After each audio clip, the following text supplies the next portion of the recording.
Practicalities of fabric architecture. Acoustics. The introduction of fabric will offer qualitative acoustic improvements into any space that has lots of hard reflective surfaces.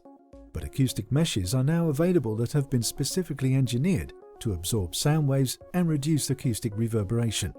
These fabrics can be used in suspended structures such as kites or rafts, as tension screens or as wall and ceiling linings, and if drastic acoustic improvements are required, additional acoustic quilting can be added behind the fabric.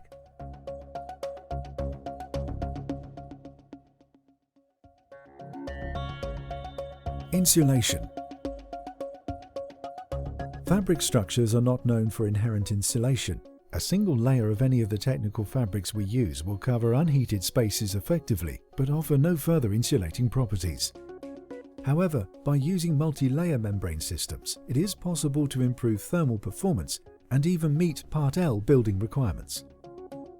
Multi-layer systems generally comprise of a thermal multifoil layer sandwiched between inner and outer tensile membranes. This gives the required U value but has the drawback of rendering the membrane entirely opaque.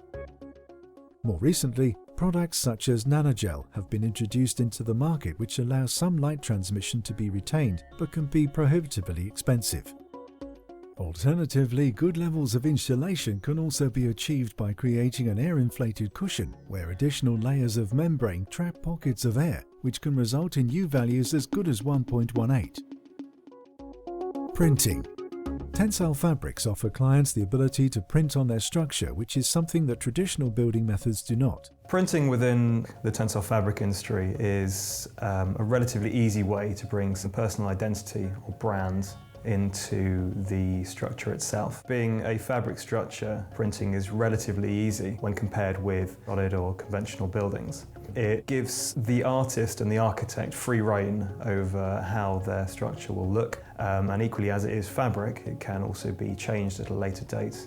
When looking at printing on fabrics, consider the colour and size of the image, how it is being lit.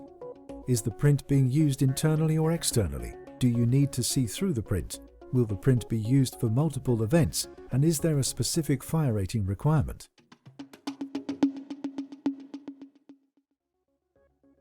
Lighting.